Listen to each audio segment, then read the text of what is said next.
ఉమ్మడి నల్గొండ జిల్లా వ్యాప్తంగా మున్సిపల్ పోలింగ్ కొనసాగుతోంది. భారీ కట్టుదిట్టమైన భద్రతా మధ్య పోలింగ్ కొనసాగుతోంది. నల్గొండ కార్పొరేషన్తో పాటు మరో 17 మున్సిపాలిటీల్లో ఎన్నికలు జరుగుతున్నాయి. నల్గొండ కార్పొరేషన్లో 48 డివిజన్లకు ఎన్నికలు జరుగుతున్నాయి. ఉమ్మడి జిల్లాలో 17 మున్సిపాలిటీల్లో 359 వార్డులకు పోలింగ్ జరుగుతోంది. రైట్గా నల్గొండ జిల్లాలో మున్సిపల్ ఎన్నికలపైన మరింత సమాచారం శేఖర్ అందిస్తారు. శేఖర్, జిల్లాలో ఎన్నికలకి సంబంధించిన అప్డేట్స్ ఏంటి? జిల్లాలో 17 మున్సిపాలిటీలు ఒక కార్పొరేషన్లో ఎన్నికలు జరుగుతున్నాయి. ఉదయం 7 గంటలకు పోలింగ్ ప్రక్రియ ప్రారంభమైంది. ఎక్కడ ఎలాంటి అవాంఛనీయ ఘటనలు చోటు చేసుకోకుండా భారీ బందోబస్తును ఏర్పాటు చేశారు పోలీసులు. ఇక నల్గొండ జిల్లాకు వచ్చేటప్పటికి 6 మున్సిపాలిటీలు ఒక కార్పొరేషన్లో ఎన్నికలు జరుగుతున్నాయి. ఇక్కడ జిల్లాల ఎన్నికల రిటర్నింగ్ అధికారిగా జిల్లా కలెక్టర్ చంద్రశేఖర్, అదేవిధంగా ప్రత్యేకంగా కూడా ఎప్పటికప్పుడు బందోబస్తును పరిశీలిస్తున్నారు జిల్లా ఎస్పీ శరత్చంద్ర పవర్. ఇక సూర్యాపేట జిల్లాకు వచ్చేటప్పటికి అక్కడ జిల్లా కలెక్టర్తో పాటు ఎస్పీ ఎప్పటికప్పుడు కూడా ప్రత్యేకంగా సమస్యాత్మక ప్రాంతాలు ఏవైతే ఉంటాయో వాటిని ప్రత్యేకంగా కూడా మానిటరింగ్ చేస్తున్నారు. యాదాద్రి భువనగిరి జిల్లాకు వచ్చేటప్పటికి 6 మున్సిపాలిటీల్లో ఎన్నికలు జరుగుతున్నాయి. 6 మున్సిపాలిటీలకు సంబంధించి కూడా ఎక్కడ ఎలాంటి అవాంఛనీయ ఘటనలు చోటు చేసుకోకుండా ఎస్పీ కలెక్టర్తో పాటు ప్రత్యేకంగా కూడా భారీ బందోబస్తును ఏర్పాటు చేస్తారు. ఇక నల్గొండ జిల్లాలో అనేక సమస్యాత్మక వార్డులు ఉన్నాయి. ఆ వార్డులకు సంబంధించి కూడా ఎట్లా మానిటరింగ్ జరుగుతుంది మనతో పాటు ఎస్పీ శరత్చంద్ర పవర్ ఉన్నారు. సార్ మాట్లాడదాం. Sir good morning. ఎలక్షన్స్ ఎట్లా జరుగుతున్నాయి సార్? ఇప్పుడు దాకా ఎలక్షన్స్ అన్నీ కూడా పీస్ఫుల్గా జరుగుతున్నాయి. ఎక్కడ కూడా ఎటువంటి ఇష్యూ రాలేదు. 9 o'clock వరకు మనకు 11.2% వరకు ఓటింగ్ నమోదైనది. All polling stations, critical polling స్టేషన్స్లో కూడా మనం తగిన బందోబస్తు ఏర్పాటు చేసినాం. ఎక్కడ కూడా ఎటువంటి ఇష్యూ లేదు. సో ఇప్పటి వరకు ఎలాంటి ఫిర్యాదులు వస్తున్నాయి? ఆ ఫిర్యాదులను మీరు ఎట్లా సార్ట్అవుట్ చేస్తున్నారు? ఎలక్షన్స్ అంటే బాగా ఎక్కువ కంప్లైంట్ వస్తూ ఉంటాయి. మనకి నిన్న రాత్రి 12 hours ఒక 83 డయల్ 100 కాల్స్ వచ్చినాయి. ఏదో ఒక డిస్ట్రిబ్యూషన్స్ అవుతున్నట్టు, లేకపోతే వాళ్ళు ఇన్ఫ్లుయెన్స్ చేస్తున్నారని చెప్పేసి ప్రతి ఒక్క దానికి కూడా మనం రెస్పాండ్ అయినాము. అన్నిటికీ విదిన్ 5 minutes రెస్పాండ్ అవ్వడం జరిగింది. దాంట్లో ఒక 2-3 కేసెస్ కూడా మనం ఎఫ్ఐఆర్ రిజిస్టర్ చేసినాం. ఫిర్యాదులకు సంబంధించి ఎక్కువ ఎలాంటి ఫిర్యాదులు వస్తున్నాయి సార్? మద్యం కావచ్చు, అదేవిధంగా డబ్బుల పంపిణీకి సంబంధించి ఈ 2 days చాలా క్రూషియల్. సో ఫిర్యాదులను ఎట్లా చేస్తున్నారు? అంటే కంప్లైంట్స్ వస్తున్నాయి. సైలెన్స్ పీరియడ్లో కూడా కొంతమంది ఓటింగ్ ఇన్ఫ్లుయెన్స్ చేస్తున్నారని చెప్పేసి దానికి సంబంధించి మనం లాస్ట్ 2 days నుంచి కూడా నాకాబందీ చేస్తున్నాము. అదేవిధంగా సీజర్స్ కూడా అయినాయి. ఒక 4.5 kgs సిల్వర్ పట్టుకోవడం జరిగింది. ఇప్పుడు దాకా నిన్న కొంత ఒక 500-600 kgs మటన్ పట్టుకున్నాము. అదేవిధంగా కొంత శారీస్ కూడా పట్టుకోవడం జరిగింది. వీటన్నిటి మీద కూడా మనం ఎఫ్ఐఆర్ రిజిస్టర్ చేస్తున్నాం. ఎక్కడ కూడా ఓటర్స్ ఇన్ఫ్లుయెన్స్ కాకుండా పోలీస్ తప్పనిసరిగా చర్యలు తీసుకుంటున్నాను. జనరల్ ఎలక్షన్స్లో ఎక్కువ అంటే సమస్యాత్మక గ్రామాలు ఉంటాయి. సో మున్సిపాలిటీకి సంబంధించేటప్పటికీ కూడా వార్డులు కూడా కొన్ని సమస్యాత్మకంగా ఉంటాయి. అక్కడ ఎలాంటి మీ పోలీస్ ఫోర్స్ పనిచేస్తున్నది? మనకి మొత్తం 161లో ఒక 66 వరకు మనం క్రిటికల్ కింద ఐడెంటిఫై చేసినాం వార్డ్స్. ఈ వార్డ్స్లో తప్పనిసరిగా ఒక ఎస్ఐ ర్యాంక్ ఆఫీసర్ ఆధ్వర్యంలో మనం బందోబస్తు ఏర్పాటు చేయడం జరిగింది. అదేవిధంగా అక్కడ మనం striking force, special striking force, QRTs, check post ఇవన్నీ కూడా పెట్టుకున్నాం. స్పెషల్ టీఎస్ఎస్పీ నుంచి కూడా మనకి స్పెషల్ పోలీస్ ఫోర్స్ వచ్చింది కాబట్టి we're prepared for any kind of event. జనరల్గా ఎలక్షన్ నోటిఫికేషన్ వచ్చినప్పటి నుంచి కూడా అభ్యర్థులు ఎంత సీరియస్గా దీన్ని తీసుకున్నారో అధికారులు కూడా అంతే సీరియస్గా ప్రశాంతంగా జరిగే విధంగా చూస్తున్నారు. దీంట్లో అంటే అధికార పార్టీ కావచ్చు, ప్రతిపక్షం కావచ్చు, అనేక పార్టీల నుంచి ఫిర్యాదులు వస్తూ ఉంటాయి. వాటిని ఎట్లా మీరు హ్యాండిల్ చేస్తూ ఉన్నారు? అలాంటి ఫిర్యాదులలో ఎక్కువ ఎలాంటి కేసులు నమోదైనాయి ఇప్పటి వరకు? అంటే ఇప్పటి వరకు జిల్లాలో మనకి ఎంసీసీ వైలేషన్కి సంబంధించి ఒక 6 cases వరకు మనం రిజిస్టర్ చేయడం జరిగింది. ఇవన్నీ కూడా మనకి ఎంసీసీ కోడ్ మీదనే ఎఫ్ఎస్టీ లేకపోతే ఎస్ఎస్టీ కంప్లైంట్ ఇస్తే వీ హ్యావ్ రిజిస్టర్డ్ కేసెస్. అవన్నీ కూడా సీజర్స్ మీద మనం ఎఫ్ఐఆర్ రిజిస్టర్ చేయడం జరిగింది. Election commission, state election commission కంట్రోల్లో ఉన్నాం కాబట్టి దెర్ ఇస్ నో అధికార పార్టీ అట్లాంటిది ఏం లేదు. This is we're directly reporting to the state election commission. Sir జనరల్గా ఇప్పుడు ఇక్కడ నుంచి మీరు కమాండ్ కంట్రోల్ నుంచి అన్ని మున్సిపాలిటీలను ఆపరేట్ చేస్తుంటారు. ఎట్లా చేస్తుంటారు సార్? ఇప్పుడు దీంట్లో కొన్ని ఓల్డ్ సిటీకి సంబంధించిన కాంట్రవర్సీ వార్డులు ఉన్నాయి. ఎట్లా మీరు హ్యాండిల్ చేస్తుంటారు? అక్కడ ఉన్న వాళ్ళని ఎట్లా అలర్ట్ చేస్తూ ఉంటారు? సరే చూపించగలుగుతారా డిస్ప్లేకి సంబంధించి? సార్ 2x2 చూపించండి. అయితే ఇప్పుడు మనకి ఇక్కడ ఆల్ క్రిటికల్ లేకపోతే ఆల్ పోలింగ్ లొకేషన్స్లో కూడా మనం కెమెరాస్ పెట్టడం జరిగింది. ఇప్పుడు మీరు ఇక్కడ చూస్తే మాత్రం ఇప్పుడు క్యూ లైన్ బయట ఒకటి మెయింటైన్ చేస్తున్నారు. లోపల క్యూ లైన్ ఏమైనా మెయింటైన్ చేసి లోపల ఏమైనా ఇష్యూస్ అయితే కూడా మన కెమెరాస్ నుంచి ఇక్కడ కనిపిస్తుంది. ఇప్పుడు ఇక్కడ ఒకవేళ మనకి క్యూ లైన్స్ దగ్గర ఏమైనా ఇబ్బంది అయితే కూడా మనం ఇక్కడ నుంచి కమాండ్ సెంటర్ మా కంట్రోల్ రూమ్కి చెప్తే కంట్రోల్ రూమ్ వాళ్ళు అక్కడ అలర్ట్ చేసుకొని ఆ క్యూ లైన్ మేనేజ్మెంట్ అనేది ప్రాపర్గా జరుగుతుంది.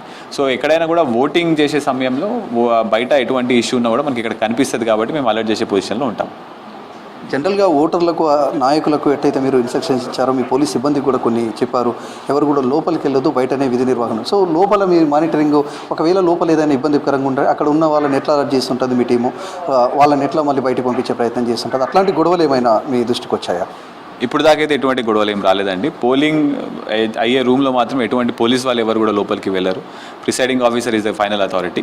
బయట మాత్రం క్యూ లైన్ మేనేజ్మెంట్కి బయట ఎక్కడ కూడా 100 meters లైన్, 200 meters లైన్ దాటిన తర్వాత కూడా ఎక్కడ కూడా అన్నెసరీ గ్యాదరింగ్ కాకుండా 144 సెక్షన్ అమల్లో ఉంది కాబట్టి మేము ఆ బందోబస్తు పెరిఫరల్లో వేసుకొని ఉన్నాము. ఇప్పుడు వరకు అయితే ఎటువంటి ఇష్యూ ఎక్కడ కూడా రిపోర్ట్ కాలేదు. పోస్టల్ బ్యాలెట్కి సంబంధించిన ఓటింగ్ జరుగుతుంది. సో ఈవీఎం మిషన్లను అయితే భద్రపరచారు. పోస్టల్ బ్యాలెట్ చాలా జాగ్రత్తగా చేయాలి, ఎందుకంటే లాస్ట్ టైం కొంత ఇష్యూస్ అయినాయి. సో వాటికి ఎట్లాంటి సెక్యూరిటీని ఇస్తున్నారు? అంటే ఇప్పుడు మనం ప్రతి ఒక్క ప్లేస్లో కూడా మనం ఫ్రిస్కింగ్ కంపల్సరీగా చేస్తున్నాము. ఎక్కడ కూడా సెల్ ఫోన్స్, అదేవిధంగా ఇంక్ బాటిల్స్ అన్న లేకపోతే వాటర్ బాటిల్స్ అన్న ఇట్లాంటివి మేము లోపలికి తీసుకొని రానిస్తలేము. అదేవిధంగా మళ్ళీ ఎలక్షన్స్ అన్నీ అయిపోయిన తర్వాత కూడా 5 o'clockకి కూడా రిసెప్షన్ సెంటర్లో కూడా మనం ప్రాపర్గా బందోబస్తు ఏర్పాటు చేసుకున్నాం. సో ఎట్లాంటి బందోబస్తు అక్కడ ఉంటుంది? ఆ కౌంటింగ్కి సంబంధించిన ఏర్పాట్లు కావచ్చు, ఆ రోజు ఎలాంటి ఇన్స్ట్రక్షన్స్ ఉంటాయి? సో మనకి 13th రోజు కౌంటింగ్ స్టార్ట్ అవుతుంది. మనకి మొత్తం 3 రిసెప్షన్ కౌంటింగ్ సెంటర్స్ ఉన్నాయి. నల్గొండలో 2, 1 మిర్యాలగూడలో. ఇవన్నీ కూడా మనం 3 లేయర్ సెక్యూరిటీ ఏర్పాటు చేసుకోవడం జరిగింది. జిల్లా ఫోర్స్, టీజీఎస్పీ అండ్ సివిల్ పోలీస్తో పాటు మనం బందోబస్తు ఏర్పాటు చేసుకున్నాం.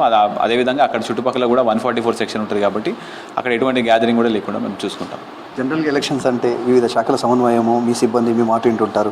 కానీ వివిధ పార్టీలకు సంబంధించిన అభ్యర్థులు ఉంటారు, వివిధ పార్టీలకు సంబంధించిన నాయకులు ఉంటారు, కొంత ఇష్యూస్ ఉంటాయి. వాళ్ళకి ఎట్లాంటి హెచ్చరికలు జారీ చేశారు? అదేవిధంగా రౌడీ షీటర్స్ ఉంటారు, వాళ్ళని బైండ్ ఓవర్ చేశారా? ఎట్లా ఉంటుంది? సో మనం లాస్ట్ ఎలక్షన్స్ అనౌన్స్ అయినప్పటి నుంచి కూడా ఇప్పుడు దాకా 400 బైండ్ ఓవర్స్ మనం చేసినాము. అన్ని ప్రతి ఒక్క రౌడీ షీటర్ని కూడా మనం బైండ్ ఓవర్ చేయడం జరిగింది. ఆల్ ట్రబుల్ మాంగర్స్ ఎవరు ఉన్నా కూడా వీళ్ళందరినీ కూడా పోలీస్ స్టేషన్కి పిలిపించి కౌన్సిలింగ్ మనం చేయడం జరిగింది. దీనివల్లనే ఇప్పుడు దాకా మనకి ఎటువంటి ఇష్యూ కూడా మనకి జరగలేదు, అంతా కూడా పీస్ఫుల్గానే అవుతున్నది. పొలిటికల్ ప్రెషర్స్ లాంటివి అట్లా ఏం లేదండి. ఇప్పుడు మీకు చెప్పినట్టు we're all under control of state election commission కాబట్టి అంత పీస్ఫుల్గా అవుతున్నది. ఫైనల్గా అటు నాయకులకు కావచ్చు, ఓటర్లకు కావచ్చు, పోలీస్ తరఫున మీరు ఎట్లా ఏం తెలుసుకున్నారు? అదే అండి, ఇప్పుడు elections vote is your right. Free and fair మేనర్లో వచ్చి ఓట్ వేయండి. ఎక్కడ కూడా ఎటువంటి ఇన్ఫ్లుయెన్స్ లేకుండా కానీ లేకపోతే ఏమైనా ప్రెషర్ ఉంటే కానీ మాకు తప్పనిసరిగా పోలీస్కి చెప్పండి, మేము వచ్చి దానికి తప్పనిసరిగా హ్యాండిల్ చేస్తాము. ఫ్రీ అండ్ ఫెయిర్ మేనర్లో వితౌట్ ఎనీ ఇన్ఫ్లుయెన్స్ అందరూ కూడా ఓట్ వేయాలని కోరుకుంటున్నాం. చాలా ఫిర్యాదులకు సంబంధించి లోకల్ నాన్ లోకల్ ఇతరులు వచ్చి ఇక్కడ ఇన్ఫ్లుయెన్స్ చేస్తున్నారు ఓటర్లని, లేకపోతే ప్రచారం చేస్తున్నారు ఇప్పటికి కూడా అని చెప్పేసి ఫిర్యాదులు వస్తున్నాయి. ఆ ఫిర్యాదులను మీరు ఎట్లా తీసుకున్నారు? అట్లే మన కేసులు నమోదయ్యాయి? అదే అండి, ఇప్పుడు లాస్ట్ 2 days నుంచి కూడా సైలెన్స్ ఎక్స్పీరియన్స్ ఎప్పటి నుంచో స్టార్ట్ అయిందో అప్పటి నుంచి మనం నాకాబందీ చేస్తున్నాము. మీరు చూసినట్టే ఉన్నారు. సో ఎవ్రీడే కూడా మనం హోటల్స్, లాడ్జెస్, ఫంక్షన్ హాల్స్ ఇట్లాంటివి ఏమైనా ఉన్నా కూడా మనము చెక్ చేస్తున్నాం. బయట వాళ్ళు ఎవరిని కూడా మన లోపలికి అలౌ చేస్తలేము, మనం నల్గొండలోకి అలౌ చేస్తలేము. అదేవిధంగా ఎటువంటి కంప్లైంట్స్ వచ్చినా కూడా మనం వెంబటే వాళ్ళతో మాట్లాడి వాళ్ళని బయటికి పంపించే ప్రక్రియ స్టార్ట్ చేసినాం.